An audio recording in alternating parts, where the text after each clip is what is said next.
96번 위기상담에 관한 설명이 아닌 것은 답은 3번이죠. 간접적인 조력입니다. 위기상담에서는요, 직접적으로 돕는 것이 중요하죠. 간접적으로 도와주는 것은 위기상담에 잘 맞지 않아요. 그래서 3번 간접적인 조력이 위기상담에 관한 설명이 아닙니다. 나머지는 다 위기상담에 관한 설명입니다. 읽어보도록 하겠습니다. 즉각적인 개입. 위기상담에서는 빠르게 대응하는 것이 중요하죠. 위기상담에서는 즉각적으로 도와주는 것이 필요합니다. 맞습니다. 2번, 희망과 기대를 갖도록 격려. 맞습니다. 위기에 처한 사람에게 희망을 주고 긍정적인 기대를 갖도록 돕는 것이 위기상담의 중요한 부분이죠. 4번, 제한된 목표 설정. 이 내용도 맞습니다. 위기상담에서는요, 너무 큰 목표보다는요, 현실적이고 작게 나눈 목표를 설정하는 것이 중요합니다. 5번, 행동의 초점화. 맞습니다. 위기상담에서는요, 말보다는 행동에 집중을 해서 실천 가능한 해결책을 찾는 것이 중요합니다. 그래서 위기상담에 관한 설명이 아닌 것은 3번, 간접적인 조력으로 답은 3번이 되겠습니다. 97번 가정폭력 피해자가 호소하는 PTSD에 관한 설명으로 옳지 않은 것은 주어진 내용을 차례차례 읽어보겠습니다. 1번 외상 경험 후 30일까지 증상이 나타날 경우 진단을 내린다. 틀렸죠. PTSD 진단은요. 외상 후 최소 1개월 이상 증상이 지속될 때 내릴 수 있습니다. 30일 이내의 증상은요, PTSD가 아니고요, 급성 스트레스 장애로 진단됩니다. 따라서 답은 1번이네요. 2번, 아동의 경우 동반 이완 양상으로 반항장애와 분리불안 장애를 경험할 수 있다. 맞습니다. 아동은요, PTSD와 함께 반항장애나 분리불안 장애 같은 다른 정신건강 문제를 경험할 수 있습니다. 3번, 외상 전 요인으로 유전적 요인이 포함된다. 맞습니다. 유전적 요인은요, PTSD 발병 위험에 영향을 줄 수 있는 요소 중 하나입니다. 4번, 일생 동안 남성보다 여성에게 흔히 발견된다. 맞습니다. PTSD는요, 일반적으로 남성보다 여성에게 더 자주 나타납니다. 5번, 과각성, 재경험, 회피, 행동 등이 주요 증상이다.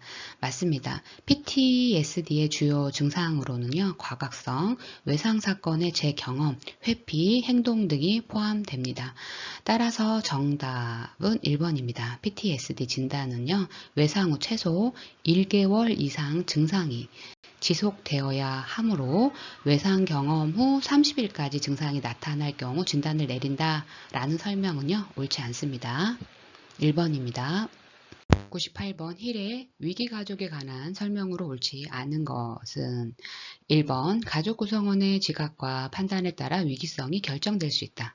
맞습니다. 가족 구성원이 어떻게 상황을 보느냐에 따라서 위기가 될 수도 있고 아닐 수도 있습니다. 2번 위기 사건의 결과로 가족 구성원의 역할 유형이 변화된다. 맞습니다. 위기 상황이 발생하면 가족 내에서 누가 어떤 역할을 할지 바뀔 수 있습니다. 3번 가족의 경제적 풍요로움은 위기 사건에 성공적으로 대처하게 한다. 맞습니다.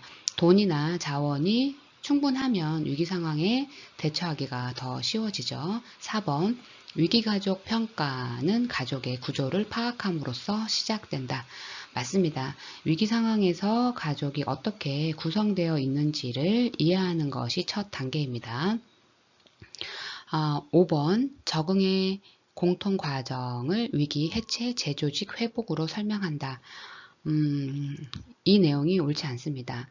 힐의 위기가족 이론에서 설명하는 적응 과정은요, A, B, C X 모델이거든요. A는 위기사건, B는 가족의 자원, C는 가족의 위기사건에 대한 지각, X는 위기상태입니다. 힐의 모델에 따르면요, 가족은 위기사건 A가 발생했을 때 B인 가족의 자원과 사건에 대한 지각 C에 따라 위기 X의 어떻게 대응할지 결정됩니다. 이 과정에서 가족이 해체 단계로 바로 가는 것이 아니라요. 자원과 지각을 통해 적응하려고 노력합니다. 따라서 5번 선택지 적응의 공통 과정을 위기, 해체, 재조직, 회복으로 설명한다. 이 설명은 틀립니다. 힐의 모델에서는요, 가족이 위기 상황에 직면했을 때 즉각적으로 해체되지 않으며 먼저 적응을 시도합니다. 해체는요, 필연적인 단계가 아니고요, 위기 상황에 대한 가족의 대응에 따라 회복이 이루어질 수 있습니다. 따라서 답은 5번입니다. 99번 트라우마 체계 치료에서 내담자 정서 상태를 설명하는 단계 중 재구성하기에 해당되는 것은 재구성하기 단계는요. 내담자가 자신의 정서를 잘 이해하고 관리하며 일상적인 환경과 활동에 다시 참여할 수 있도록 돕는 과정이죠. 이 설명이 재구성하기에 포함이 되는데 주어진 내용 중에는 4번입니다. 정서를 지속적으로 관리하고 환경에 참여하도록 하기. 따라서 99번 답은 4번입니다. 100번 홈폴 등의 PTSD 예방을 위한 초중기 개입 원리 중 안정감 증진하기에 관한 설명으로 옳지 않은 것은 홈폴 등의 외상 직후 피해자들을 위한 초중기 개입 원리에는 5단계가 있죠. 첫 번째가 안정감 증진시키기입니다. 두 번째가 진정시키기, 세 번째가 자기 효능감 및 집단 효능감 증진시키기입니다. 네 번째가 연계성 증진시키기입니다. 다섯 번째가 희망 증진시키기입니다. 이런 선의를 가지고 문제를 보도록 하겠습니다. 1번 외상 촉발 요인을 맥락적으로 구별할 수 있도록 한다. 맞습니다. 안정감 증진과 관련이 있죠. 외상 촉발 요인을 구별하는 것은 피해자가 어떤 상황에서 안전하지 않은지 이해하도록 돕는 거죠. 2번 그라운딩 기법을 활용한다. 맞습니다. 안정감 증진과 관련이 있습니다. 그라운딩 기법은요, 피해자가 현실에 집중하여 안정감을 느끼도록 돕는 기법이죠. 세 번째, 외상에 관해 이야기하는 것이 더 불안하게 한다면 제한하도록 한다. 맞습니다. 이것도 외상에 대해 이야기하는 것이 피해자를 불안하게 만들면요, 이를 제한하는 것은 안정감 증진에 중요합니다. 4번 자기 효능감의 바탕이 되는 행동 목록을 발전시킨다. 이 항목은 자기 효능감 및 집단 효능감 증진과 관련이 있죠. 안정감 증진과는 직접적인 관련이 없습니다. 자기 효능감을 증진시키는 것은요, 피해자가 스스로 통제할 수 있다는 감각을 강화하는 데 중점을 둡니다. 따라서 100번의 답은 4번입니다. 5번 외상에 관한 잘못된 정보가 공유되는 것을 제한한다.